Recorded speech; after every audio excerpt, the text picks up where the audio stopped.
అన్నమయ్య జిల్లా రాయచోటిలో ఈ నెల 4వ తేదీన వీరభద్రస్వామి ఉత్సవంలో హిందువులపై ముస్లింలు చేస్తున్న దాడిలో ముస్లింలను అదుపు చేయడంలో విఫలమైన పోలీసులు హిందువులపైనే అమానుషంగా లాఠీచార్జ్ చేయడాన్ని నిరసిస్తూ విశ్వ హిందూ పరిషత్, భారతీయ జనతా పార్టీ, హిందూ సంఘాల ఆధ్వర్యంలో కాకినాడలో నిరసన ర్యాలీ చేసి కలెక్టరేట్ వద్ద ధర్నా నిర్వహించారు. ఈ సందర్భంగా జిల్లా కలెక్టర్ షాన్ మోహన్ సెగిలికి వినతి పత్రం అందజేశారు.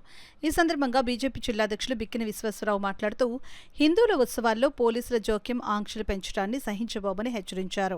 ఈ కార్యక్రమంలో విశ్వ హిందూ పరిషత్ ప్రాంత ధర్మాచార్య ప్రముఖ్ బిక్కిన రాజు, ఆర్ఎస్ఎస్ ప్రాంత సేవా ప్రముఖ్ కేశవయ్య, విశ్వ హిందూ పరిషత్ కాకినాడ జిల్లా అధ్యక్షులు రవిశంకర్ పట్నాయక్, ఆర్ఎస్ఎస్ నాయకులు ఆదిత్య శర్మ, నాయకులు మాలకొండయ్య, తొమ్మల పద్మజ, గట్టి సత్యనారాయణ, చోడిశెట్టి రమేష్, చెక్కా రమేష్ తదితరులు పాల్గొన్నారు. వారి కార్యక్రమాన్ని నిర్వర్తించుకుంటూ వెళ్తుండగా తిరిగి వస్తూ అదే మార్గంలో వస్తున్నప్పుడు మళ్ళీ ఒకసారి ముస్లింలు దాడి చేశారు.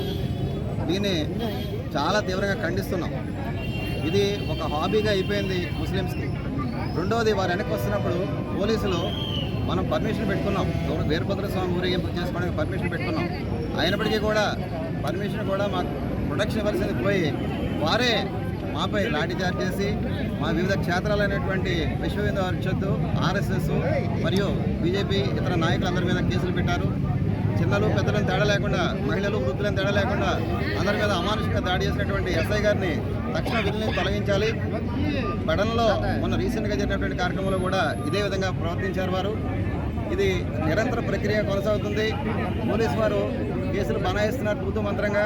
ప్రభుత్వం వారు వారి రాజకీయ లబ్ధి కోసం ఈ కేసులు మళ్ళీ వారు తీసేస్తున్నారు.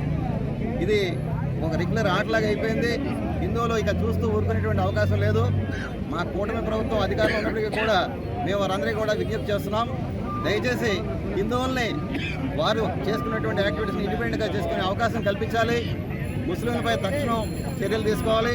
తక్షణం ఎస్ఐ గారిని విధుల నుంచి తొలగించాలని చెప్పి తెలియజేస్తున్నాం.